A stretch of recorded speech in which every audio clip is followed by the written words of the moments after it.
श्रावणातला हा तिसरा सोमवार. हर हर महादेव.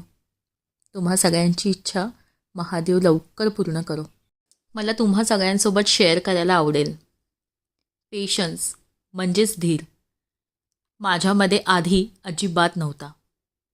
मला एखादी गोष्ट हवी असेल तर ती लगेचच हवी असायची. वाट बघायची माझी तयारी नसायची.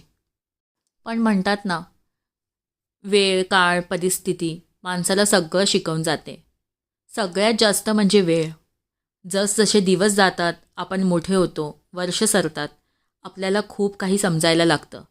आपल्यापेक्षा मोठ्यांनी आपल्याला काही सांगितलं ना, मला तरी असं वाटायचं की मला जास्त कळतं, पण नाही. ते एक चुकीचं होतं. आता मला असं वाटतं, रोजचा दिवस नवीन आणि रोज काहीतरी शिकण्यासारखं असतं. आणि खरंच अजून पण बराच पेशन्स माझ्यामध्ये यायचा बाकी आहे.